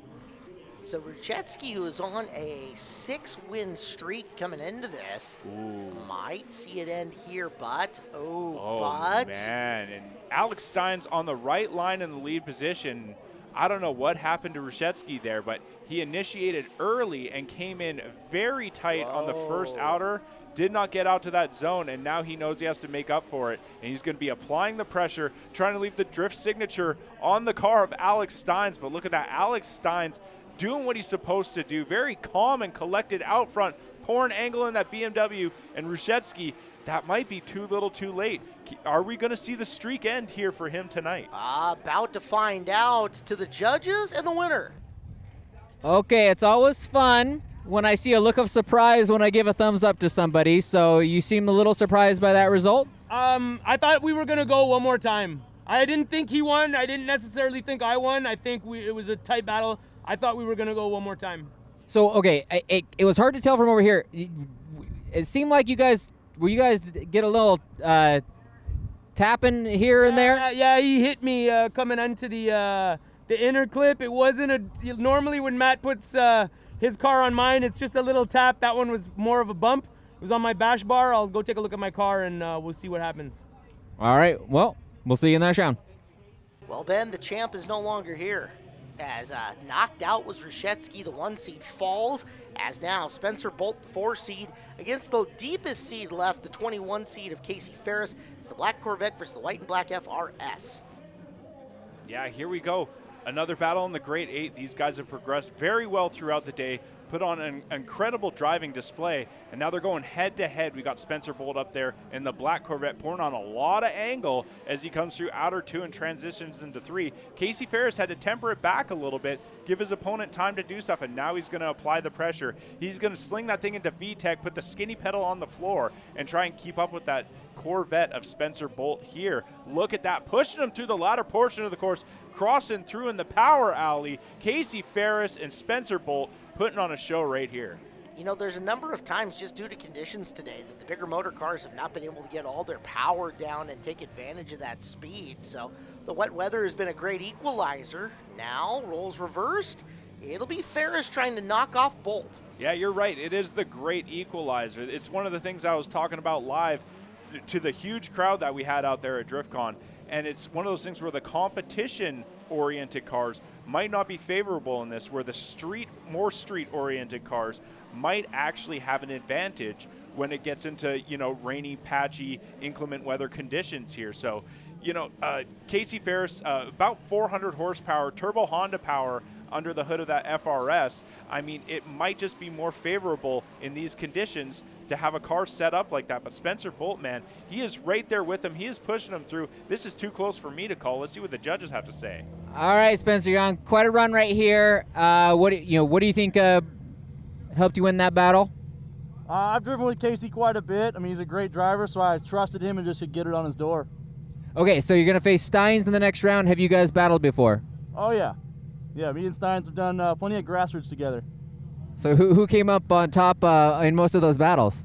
He's gotten me a couple of times. All right, here's your chip. We'll see you in the next round.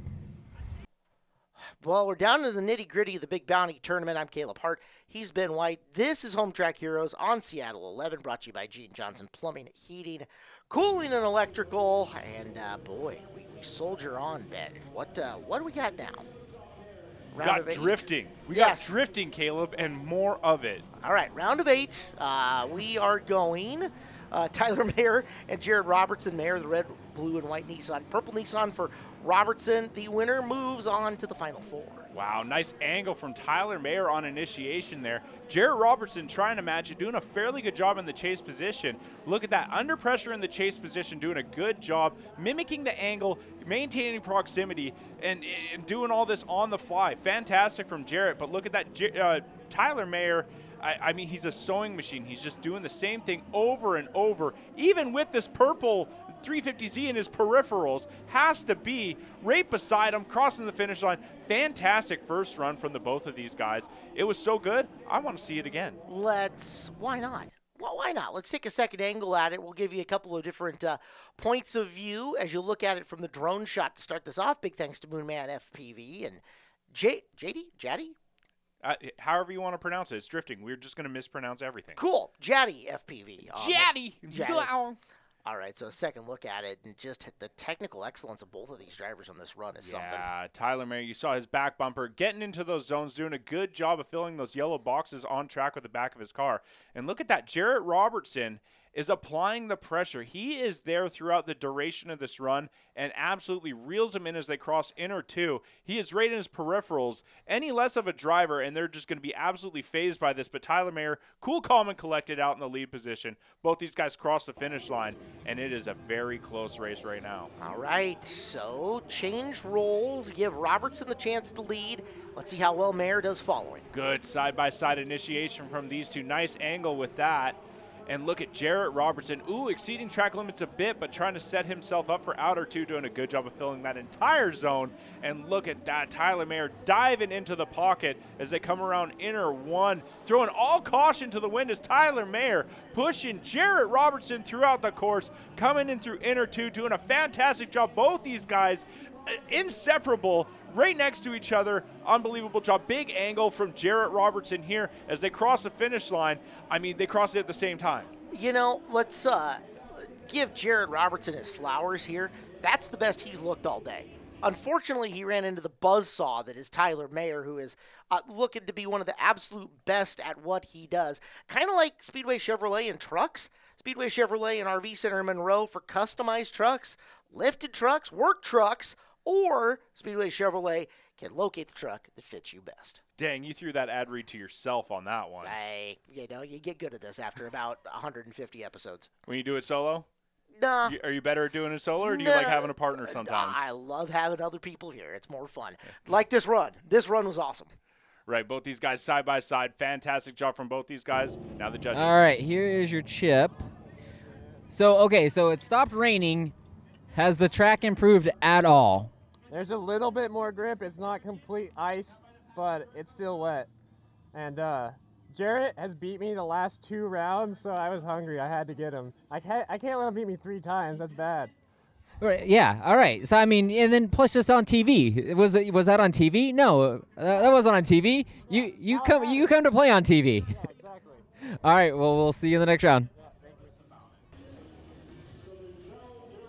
Well, buckle in. This is the final Elite 8 round. John Daniel and Alex Lindsay are here to thrill you.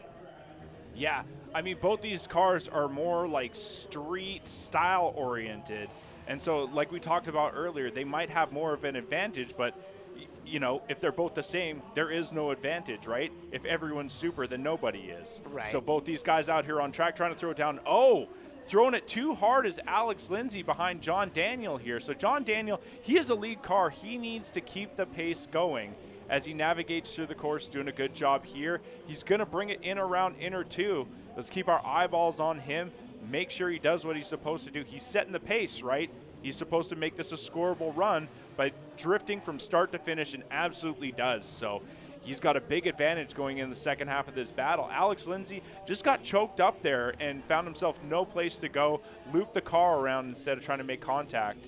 And now he's on a deficit as he's going to lead the way as we reverse the rules. It looked like he had cut that first corner pretty hard and was just scrambling to catch up the whole time. So this time he gets to be the lead dog, and Daniel chasing him around, coming through the second zone. And look at that. John Daniel, you know, he's got an advantage, and he could hang back a little bit if he wanted to, but he is ready to put on a show. He is applying the pressure to Alex Lindsay throughout the duration of this course, and look at that big angle for both these guys as they're coming around inner 2 here. John Daniel just applying the pressure nonstop to Alex Lindsay here, pushing him through the course, coming through 5 and going through 6 in the finish line. Man, fantastic battle from both these guys, and it is a very close one here.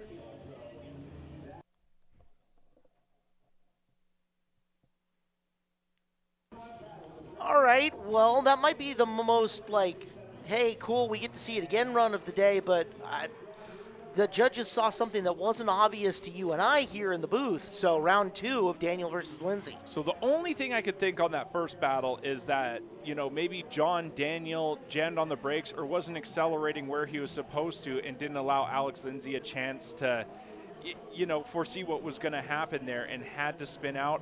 I don't know. All I know is we get to see more drifting between 2 very stylish cars, and you know what? We're the winners. Yeah, we're the better for it. So, and this one, similar too. I mean, that was a beautiful run by Daniel, and Lindsay was just there move for move with him. Now let's flip the card again and have Lindsay run and Daniel chase.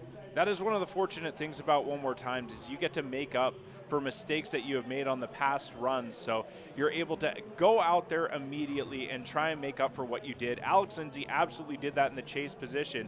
Now he's in the lead position. John Daniel's going to apply the pressure. He's, you know, trying to think in his head, what do I need to do to sway these judges in my favor? And he's just going to apply the pressure, do what he knows how to do as he practices with all his goon squad teammates, and just apply the pressure, try and leave a mark on his door. But right now, there's a gap established between Alex Lindsay and himself as they're coming to the finish line and the end of the battle here. Now, see, this one I truly couldn't call. The first one I thought I knew. This one, I don't know.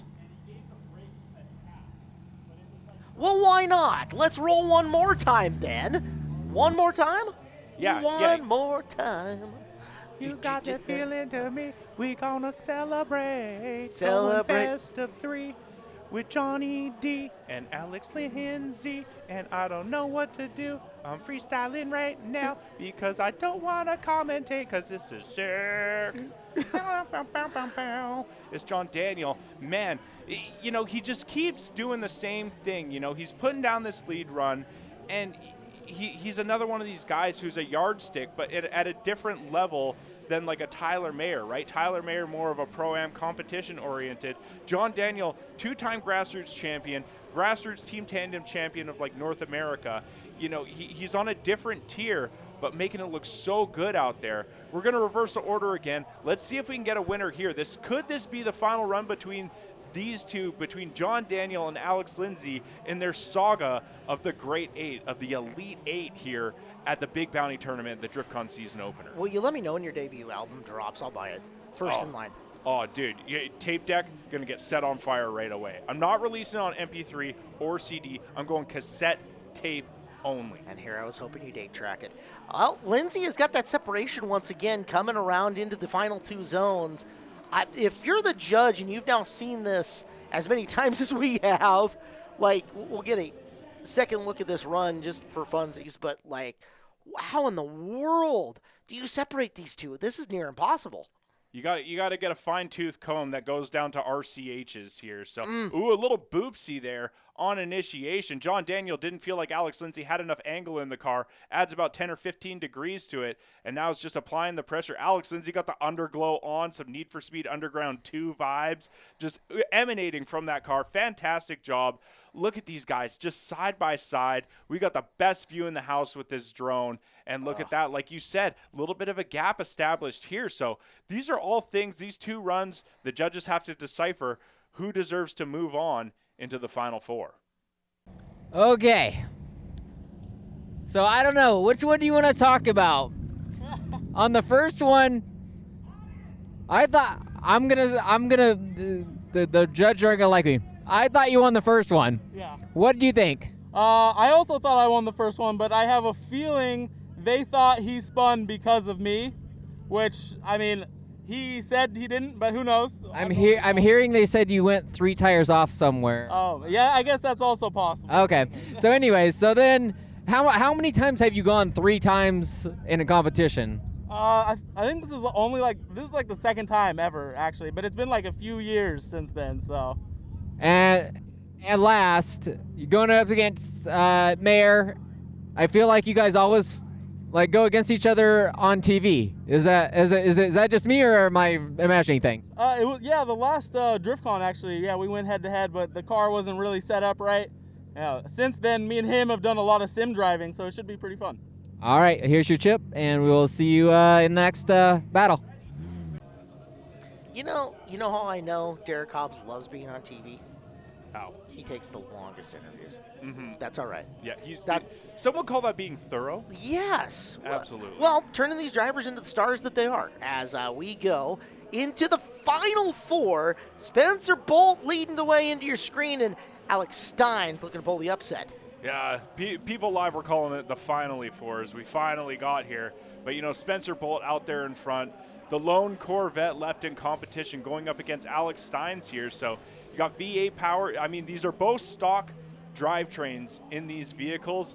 It's just vastly different as far as the execution here. But look at them on track side by side. That's one of the great things about drifting is the juxtaposition of cars out here, the comparison and how far on the opposite ends of the spectrum they are and how they can be so closely competitive. American muscle versus European elegance. The last real American out here in this one in Spencer Bolt, as we'll take a look at the replay of round at number 1. Pretty good one for both of them. Yeah, as the Hulkamania theme plays in the background. I'm not going to sing again. I'll save you guys from that one. That's a deep cut on my debut album. Be sure to follow my Instagram for that one. But look at this. Side by side, Alex Stein's just applied the pressure right there. Came into, it looked like a little bit of contact. Might not have been, but both these cars, they power right through it, stay in drift, stay on it, just man mode out there. And given conditions, that was actually the first time that I've seen Bolt get any kind of separation in the last, 2 or 3 runs that he's been out there. So track may be getting a bit drier as now Stein's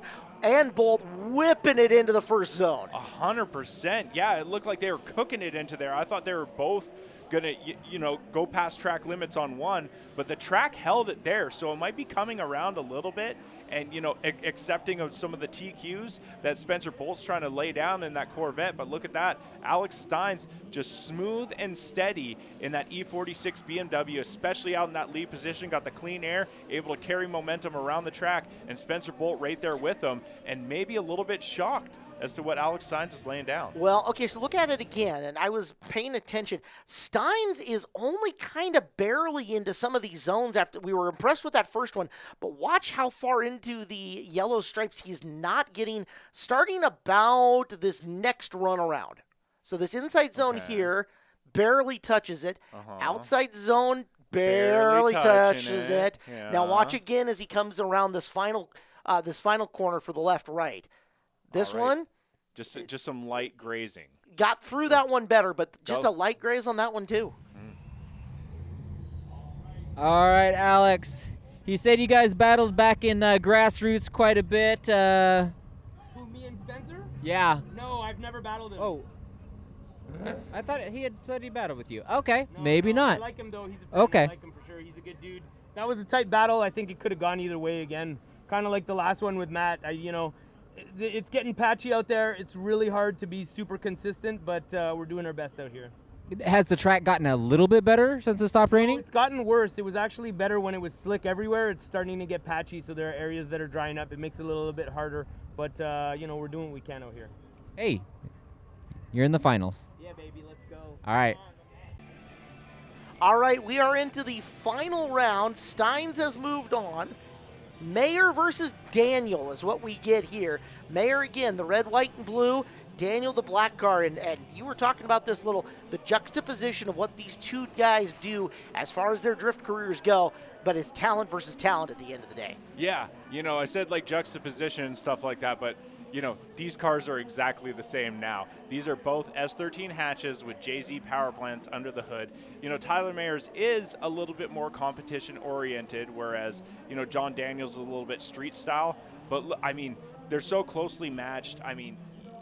You look at them and you could interchange the liveries and you would not bat an eye as far as, telling them different. You think if you threw Daniel into Mayer's car and Mayer into Daniel's car that they would both be just equally wazoom right away? I think the next time that they go against each other, we should present that as the challenge, and I'm sure that they'd be super down for it. That sounds like a bunch of fun. So first run, Mayer versus Daniel. Now let's flip it. Daniel leads Mayer with the big bright lights coming into the turn.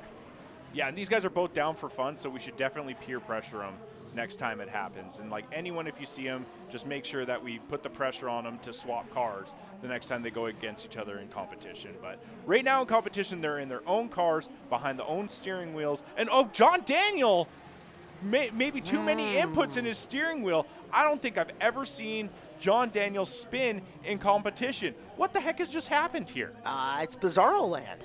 I don't like it. I don't like it. Was it Tyler Mayer behind the wheel of his car? No, because Tyler Mayer doesn't spin either. What's going on? I don't know, but they're going to roll into the judges' position and put our fine folks in charge of scoring into an unenviable spot to figure out who is the winner between these top two.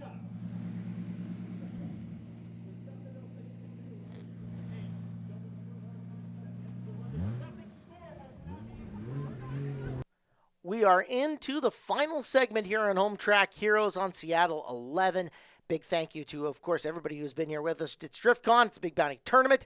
He's Ben White. I'm Caleb Hart. Our whole show in this segment brought to you by Gene Johnson.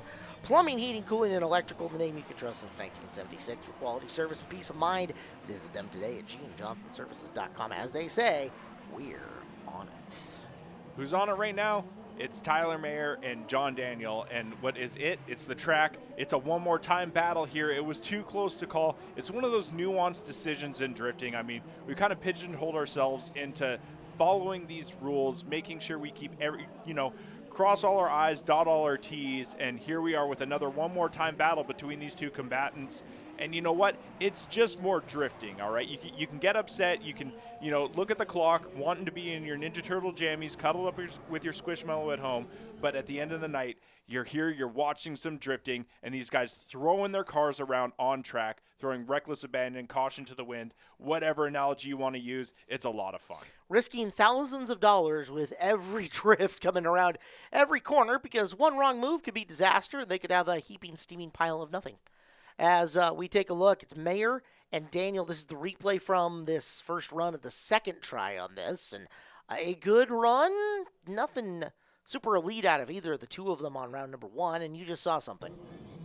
Yeah, crossing the finish line, the chase position, John Daniel didn't get out to outer six quite like he should have, kind of straight-lined that transition. So that was interesting, but, we're coming through second half of this battle. Anything can happen here.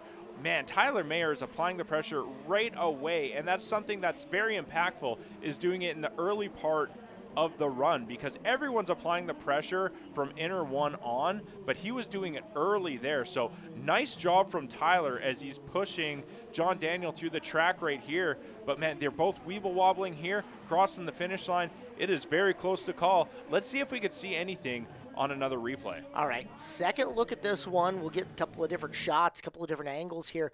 We'll start with the drone over the top, and a big thanks to Moonman and Jaddy once again. Jaddy.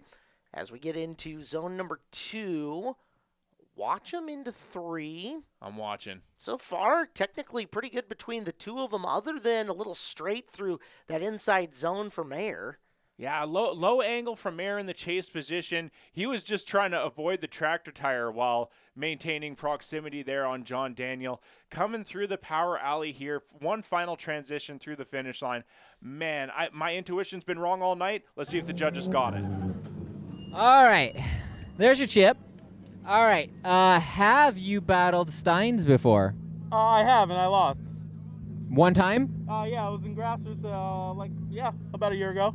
Okay. So we got revenge. Yes, I lost to him too, so that was also revenge.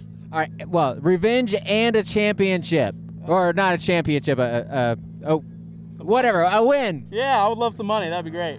Yeah, money's good too. All right, good luck. Well, it was Daniel winning. That sets Mayer into the battle for third with Spencer Bolt. So the Nissan versus the Vet in the race for third is our second to last run of the night here at the Big Bounty Tournament. Yeah, here we go. Final spot on that podium. Who's going to take that third place spot at the Big Bounty Tournament here is going to be Tyler Mayer with a big, nasty transition going into outer 2. And Spencer Bolt right there with him, grabbing a little bit of e-brakes, staying out of his opponent's quarter panel. But look at that, hunting him down as they go around the north light pole here. Tyler Mayer running a little bit wide, and Spencer Bolt sticking right there with them, getting the opportunity to gain some proximity, taking it up. But look at that, Tyler Mayer gaining a little bit of a gap there as Spencer Bolt, oh man, straight line transition through the power alley. Ooh, that's a tough one to overcome there. All right, second look at it from up top as we take a look at the replay from run number 1, or at least the run where Mayer leads and Bolt chases. Yeah, Spencer Bolt coming up a little bit short on outer 2. He's the chase driver, so, if he feels like he needs to gain some proximity and that's going to look better in the judges' eyes, he's going to cut the line a little bit to try and stick it next to Tyler Mayer. And look at that, both these guys side by side. Nice bit of driving from these two as it's been a very long day, but both these guys are still on it. Spencer Bolt, ooh, a little bit of a mistake, like I said, crossing the finish line, not getting to outer 6 in the chase position. So now he's in the lead. He's going to set the pace. Let's see if he puts the car in the right places and if Tyler Mayer can stick it to his door. I finally saw some tire smoke for the first time in a little while out on the course on that last run. And I got to wonder if, again, as it gets a little bit drier, that might help the V8 of Bolt power his way through and try to put some gap on Mayer. But, boy, Mayer is right there. Bolt's like the trainer at the dog show wearing the Milkbone underwear at this point in time, and Mayer's all over him. 100%. He is chomping at the bit right now. Tyler Mayer, just a fierce competitor, and Spencer Bolt, man, he is killing it. He put down a great lead run, technically sound, but Tyler Mayer, I mean, he saw what his opponent was doing, and he matched it very well. Look at these guys. They navigate through the course. Spencer Bolt trying to get into outer 2, and he doesn't get the back of his car right where it's supposed to be. And Tyler Mayer's right there with them. Both these guys grazing that tractor tire. Tyler Mayer almost a little bit straight, a little bit of a reinitiation there as he's trying to dial it in, gain that proximity. Look at that. Pushing Spencer Bolt through the latter part of this course. This is for the final spot in the podium. Do we have a winner in this battle? Well, we'll find out because we're going to move on to the final first. This is John Daniel taking on Alex Steins. They were 6 and 8 after qualifying. They have knocked off the seeds above them and below them, and we will let them loose. Daniel leads them into the first transition. Yeah, both these guys guaranteed a podium spot at this point, but both of them very competitive and want to get that top spot. Look at that. John Daniel leading the way first, and Alex Steins. That's not the way to find yourself to the top spot, buddy. Spinning ain't winning. And John Daniel, like I said, always, he is the lead driver, so we need to keep him honest. Make sure he finishes the run here. And you know what? He spun once in competition. I think that's the first time in like a decade I've seen him spin on track. He ain't going to let it happen again, even though I keep saying spin, trying to jinx him. I don't think it's going to happen. All right, see if he can lay the commentator's curse, the big whammy, down. We'll find out as we get a look at this replay. And into the corner, just overcooks it, scrambles the eggs a little too hard, and around he goes. Just a little bit too much for Alex Steins there. So I think we're going to follow John Daniel through most of this course here, get some nice views from the drone footage as John Daniel, man, you see it gets real dark on track for these guys. A lot of variables in track conditions out here tonight. But, man, these guys are just seasoned veterans out here at Evergreen Drift making it happen. Well, one of the smart things that both of these drivers have done, and particularly you can see it on the Daniel car, is to offset the black paint with white wheels. That makes it easier for the judges to see the car from up top along with the neon underneath it. It's one of those things where it does make it easy for the judges, and sometimes you see guys with black wheels, and you can call them cheaters because you can't see the little corrections that they're making. But, you know, neither of these guys are too worried about it. Alex Steins is out here and trying to get the most bang for the buck there. I think he actually has black wheels on the front, but he's got like a couple of spokes that are different colors, so you can differentiate and see if there's any little corrections going on out there. But John Daniel's all about style, and stylish people know that you don't put black wheels on cars. Not on a drift car, not at Evergreen Drift, at Driftcon or the Big Bounty Tournament. Steins had to come out and try to do something epic here, and doesn't look like he did enough, and Daniel was just his normal, technically proficient, solid, all the way in the chase position. Yeah, Alex Steins knew he was on a deficit, had to do something cool, a little bit of pressure surmounting there. And you know what? It might be all she wrote, but we're going to have to throw it to Danger Ben White on the podium to see who our winners are tonight. Place tonight, it was Tyler Mayer. So Tyler, come up here. Let's hang out, talk about things. Big check. All right. What's that, a G? Dang, dude. So I mean, that goes to, you know, you got the big check. It goes to replenish the tire stash, but like you didn't use many tires, so you taking the team out for a fancy dinner, right? Is that what's happening? So it's basically like, what is it? You and Juan under candlelight, just doing one of those, as we're trying to get murdered. This has happened before. Okay, I'm well prepared, so I'm just gonna chill here.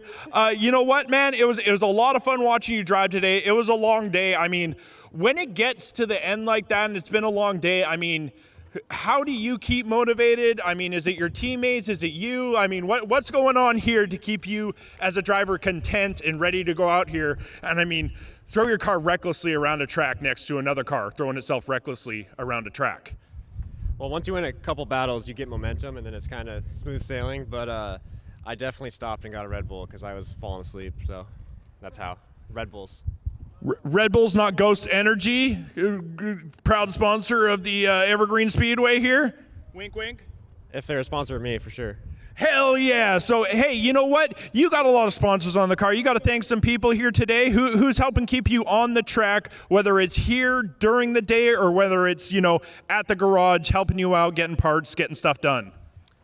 First of all, it's all my friends, Juan and Pulse for Health, TMR, J2 Racing, Tire Streets, FDF, and Fuel Suspension, and that's it.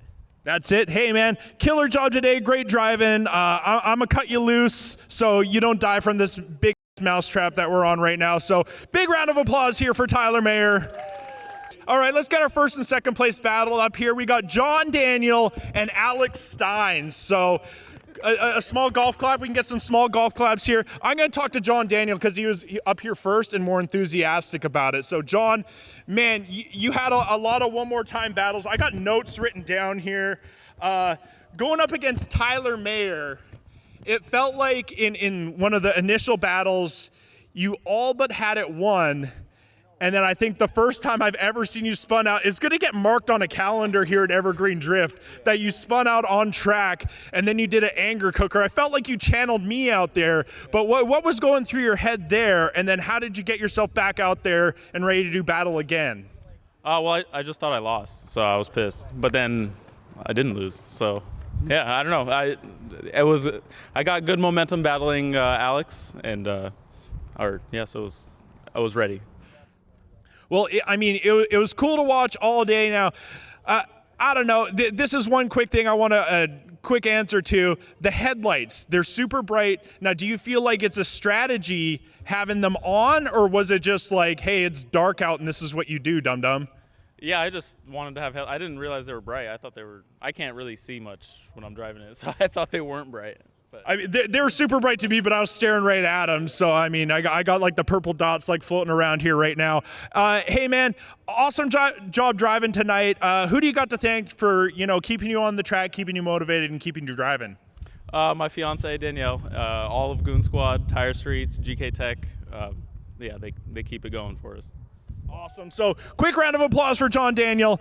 Now we'll come over here to Alex Steins. And Alex Steins, man, like, we look at the car and on paper, like it's a stock-ish BMW, right? And so we're looking at it and it's just like, man, on paper, like it feels like you're a Dragon Slayer. But I mean, we've also seen you drive. So when you take out someone like Matt Rzeki, like it seems like it's a Dragon Slayer thing, but does it feel that way to you? That's a good question. Yeah, I think also Matt's a killer driver. Oh, sorry. He's a killer driver. Bleep that. Matt is an awesome driver, and I feel like when people get matched against him, they're like, oh, no, Matt. Where when I see my name with Matt, I'm like, let's go, Matt. And it's not a question of, like, I'm better than him. It's just, like, to win, you got to beat good people. And if you can't beat good people, you shouldn't be standing on the podium. So that's kind of how I feel. That's how I approach it.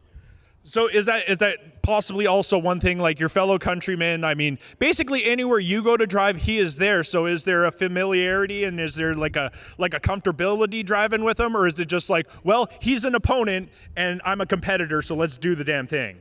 To be honest, we've driven together here and there, but not even that much. It's more like he's an opponent and I'm a competitor, and I feel like I have to approach competition with that mentality.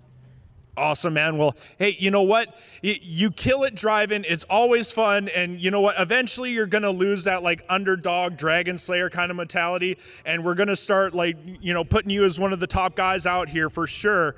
But, same question to you. Who keeps you motivated? Who helps you out on and off track? And who do you got to thank here today?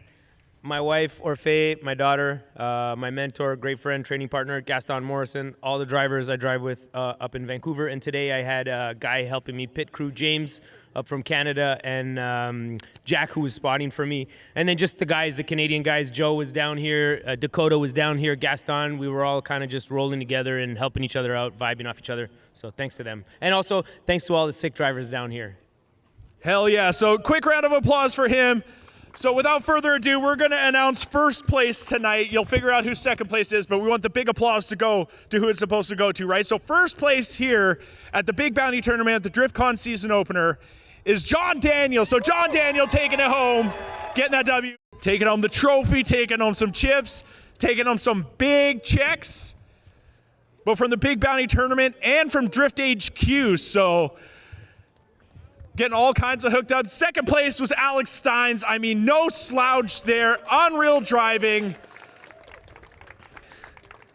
And let's get Tyler Mayer up here. Let's get that full podium shot. I got to get a picture and pretend that I'm good at my job. How's that look? Look good? Yeah. Done. Maybe. Sort of. Show the check. Yeah. Good enough.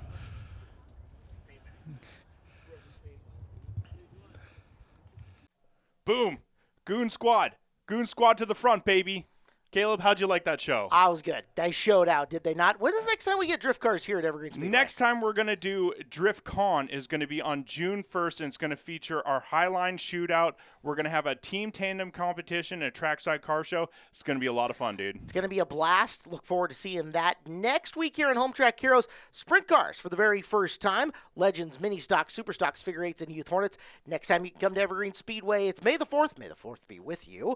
Presented by Sparkle Wash, Pro Late Models, Street Stocks, Hornets, Stinger 8s, and the Foreign Stock Car Racing Association. Want to say a big thank you to all the production staff. Derek, Griff. Derek got a lot of TV time today, of course, and all the camera guys. Big thank you to Gene Johnson, Plumbing, Heating, Cooling, and Electrical. My name is Caleb Hart. You are? Danger Ben White.